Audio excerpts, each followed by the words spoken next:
Twelfth में क्रिस्टलों में अपूर्णताओं में आज हमारा टॉपिक है अरस समीकरणमितीय दोष या जिसे हम नॉन स्टोइकियोमेट्रिक दोष भी कहते हैं। इससे पहले की वीडियो में हमने क्रिस्टलों में अपूर्णताओं में ही पहला अपूर्णता रस समीकरणमितीय दोष के बारे में अध्ययन कर लिया है। आज हम दूसरा पॉइंट अरस समीकरणमितीय दोष या जिसे हम नॉन स्टोइकियोमेट्रिक दोष कहते हैं उसे पढ़ेंगे। तो चलिए इसे हम पढ़ना स्टार्ट करते हैं। तो सबसे पहले हम परिभाषा देखेंगे कि अरस समीकरणमितीय या नॉन स्टोइकियोमेट्रिक दोष किसे कहते हैं। तो ये भी आयनिक क्रिस्टलों में ही लागू होता है और जब कोई आयनिक क्रिस्टल जालक में धन आयन एवं ऋण आयनों की संख्याओं का अनुपात परिवर्तित होते रहता है, एक समान नहीं रहता है, जिस समान वो रासायनिक सूत्र में पाया जाता है, अर्थात स्टोइकियोमेट्रिक या रस समीकरणमितीय सूत्र को यह व्यक्त नहीं करता है। रस समीकरणमितीय दोष में क्या होते हैं, जो धन आयन और ऋण आयन की जो संख्या का जो अनुपात होता है वो एक क्रम में होता है, निश्चित होता है और परिवर्तित नहीं होता है। किंतु अरस समीकरणमितीय में धन आयन और ऋण आयनों की जो संख्या का अनुपात होता है वो बार बार परिवर्तित होता है, वो एक समान नहीं रहता है और जो उस यौगिक के रासायनिक सूत्र को प्रदर्शित करता है, अर्थात यौगिक का जो रासायनिक सूत्र होता है उसमें धन आयन और ऋण आयनों का अनुपात एक समान नहीं रहता है, वह परिवर्तित होता है। तो उसे हम अरस समीकरणमितीय दोष या नॉन स्टोइकियोमेट्रिक दोष कहते हैं। जैसे एग्जाम्पल हम लेंगे, वेनेडियम ऑक्साइड में X की वैल्यू 0.6 से 1.3 होती है, अर्थात एक जैसी नहीं रहती है, चेंजेस हो जाती है उसमें। अब हम पढ़ेंगे अरस समीकरणमितीय दोष टोटल दो प्रकार के होते हैं। पहला होता है धातु आधिक्य दोष और दूसरा होता है धातु न्यूनता दोष। और धातु आधिक्य दोष भी दो प्रकार के होते हैं और धातु न्यूनता दोष भी दो प्रकार के होते हैं। तो धातु आधिक्य दोष धन आयनों की अधिकता और ऋण आयनों की कमी के कारण उत्पन्न होते हैं और धातु न्यूनता दोष ऋण आयनों की अधिकता और धन आयनों की न्यूनता के कारण उत्पन्न होते हैं। तो आज हम लोग केवल धातु आधिक्य दोष और उनके जो दो कारण हैं उनके बारे में डिटेल से पूरी जानकारी लेंगे और इसके बाद जो आने वाले नेक्स्ट वीडियो है उसमें हम धातु न्यूनता दोष के बारे में डीपली स्टडी करेंगे, ताकि आप लोग के जितने डाउट है वो सारे क्लियर हो जाए। कुछ भी मेरे से कमी होने पर आप मुझे कमेंट्स बॉक्स में प्लीज़ क्वेश्चन, शिकायत सब कुछ बता सकते हैं। तो चलिए हम धातु आधिक्य दोष पढ़ना शुरू करते हैं, ठीक है।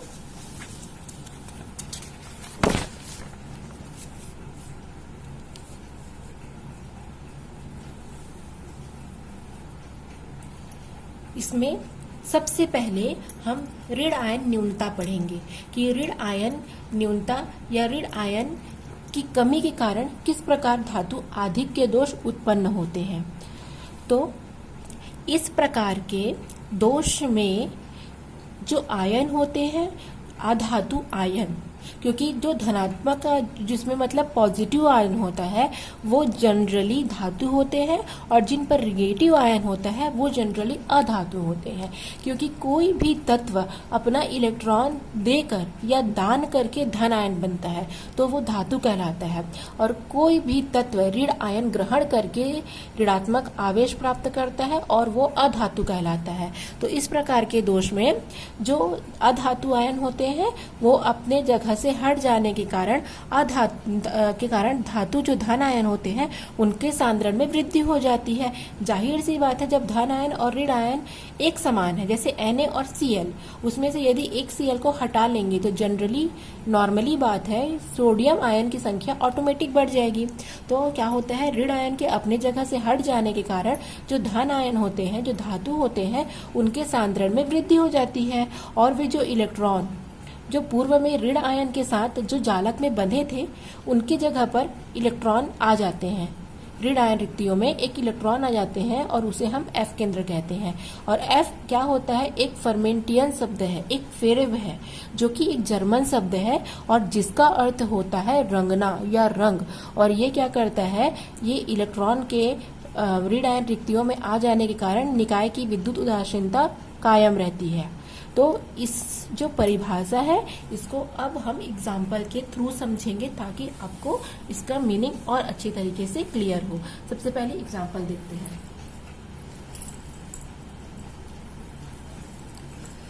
एग्जाम्पल होता है, मान के चलिए ये एक NaCl का क्रिस्टल है।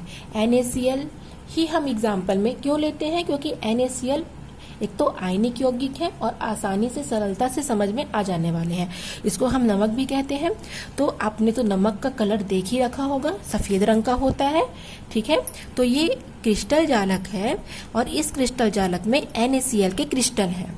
Na एक आयनिक यौगिक है और हम सबको पता है कि जिसमें Na धन आयनित होता है और क्लोराइड आयन ऋण आयनित होता है, क्योंकि सोडियम का इलेक्ट्रॉनिक विन्यास क्या होता है, 2 8 1।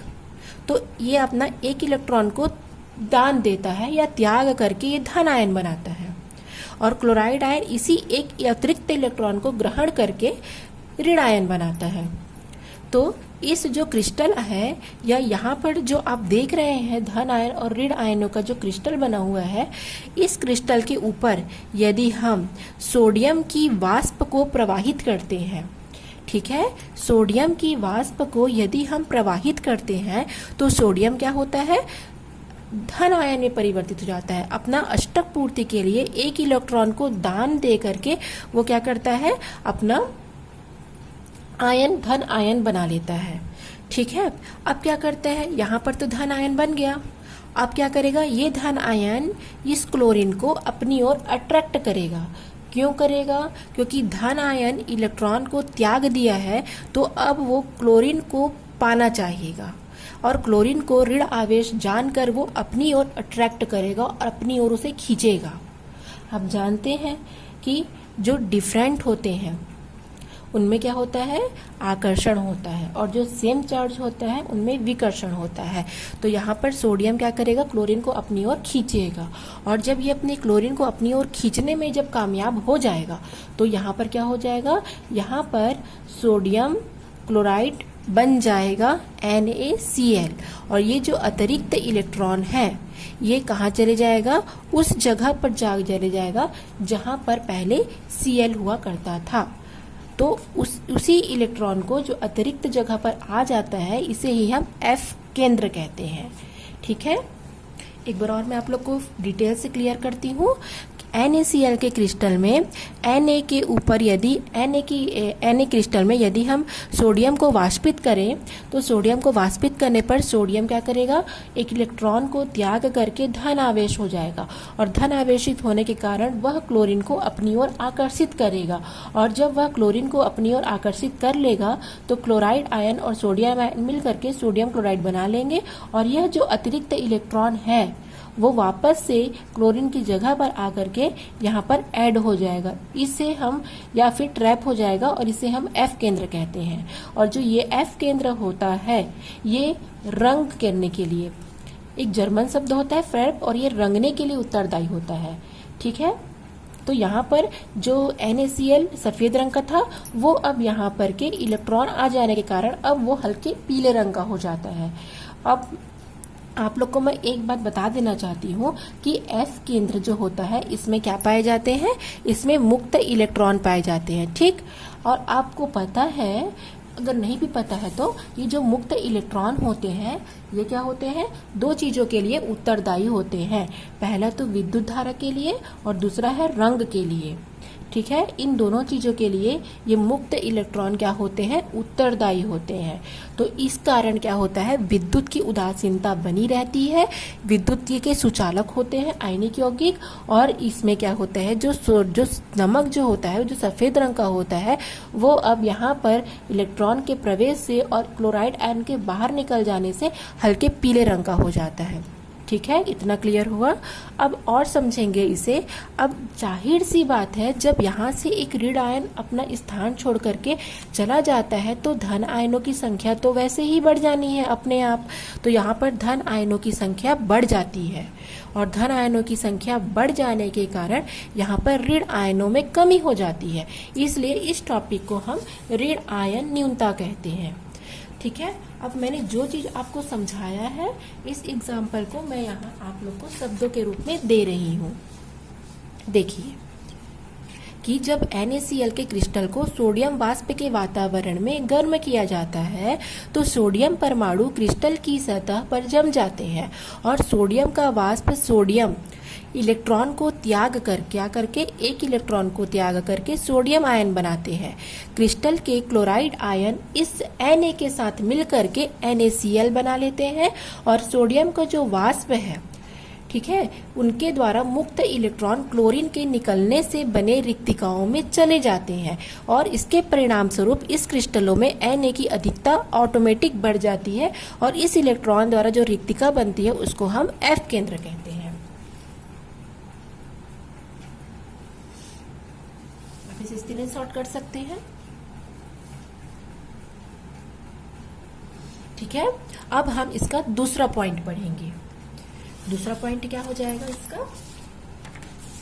दूसरा पॉइंट हो जाएगा धन आयन की अधिकता। पहला था ऋण आयन की न्यूनता, अब सेकंड पढ़ेंगे हम धन आयन की अधिकता। तो धन आयन की अधिकता किसे कहेंगे?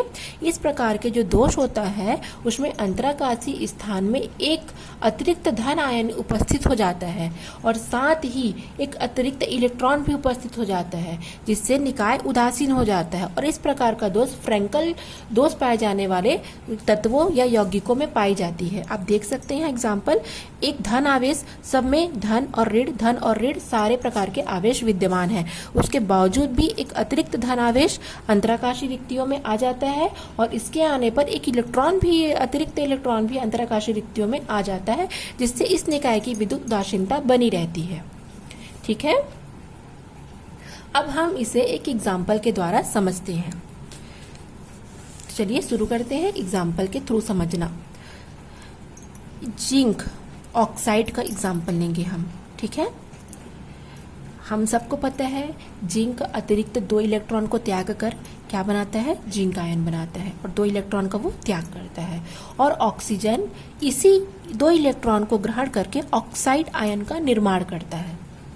पुनः जिंक 2 इलेक्ट्रॉन को त्याग करके 2 इलेक्ट्रॉन का त्याग करके जिंक आयन बनाता है और ऑक्सीजन इसी 2 इलेक्ट्रॉन को ग्रहण करके ऑक्साइड आयन बनाता है और यहाँ पर जिंक आयन और ऑक्साइड आयन मिल करके जिंक ऑक्साइड का निर्माण करते हैं। देख सकते हैं आप, जिंक 2+ और ऑक्सीजन 2-, ये दोनों आयन मिल करके जिंक ऑक्साइड का निर्माण करते हैं।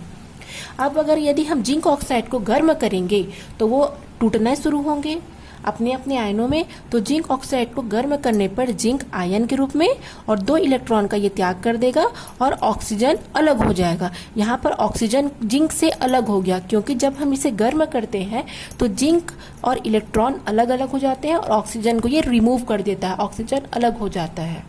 ठीक है, यदि हम 2 मोल लेंगे जिंक में तो क्या होगा? यहाँ पर 2 जिंक आयन होंगे, यहाँ पर 4 इलेक्ट्रॉन होंगे और यहाँ पर O2 ऑक्सीजन बन जाएगा जो कि ये हवा में चला जाएगा, ऑक्सीजन बन के ये उड़ जाएगा। ठीक है, तो अब हम इसे शब्दों में देखते हैं। शब्दों में क्या हो जाएगा ये कि कमरे के ताप पर जिंक ऑक्साइड का रंग सफेद होता है। ठीक है, कमरे के ताप पर जिंक ऑक्साइड का रंग सफेद होता है, लेकिन जब हम इसे गर्म करते हैं तो इसमें से ऑक्सीजन बाहर निकल जाती है और यह पीले रंग का हो जाता है। तो या तो हम ये वाला रिएक्शन दे सकते हैं या फिर ये।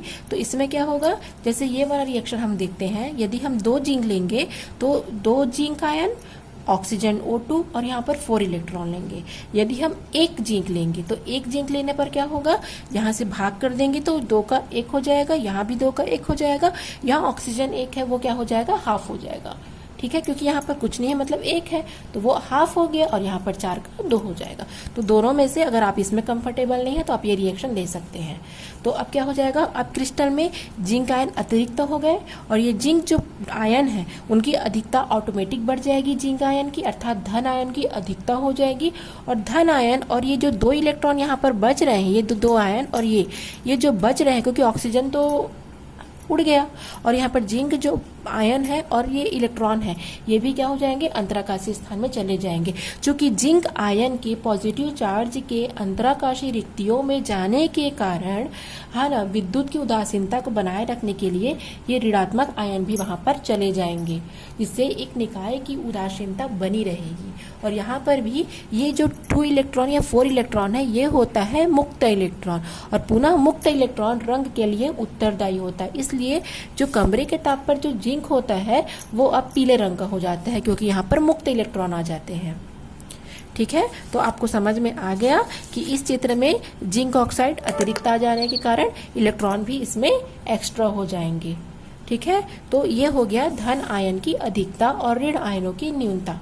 कुछ भी आप लोग को डाउट होने पर आप मुझे क्वेश्चन कर सकते हैं, मेरे से कुछ भी कमी होने पर मेरी कमी आप बता सकते हैं, और बहुत इंपॉर्टेंट टॉपिक है, इसे आप पढ़ लीजिएगा।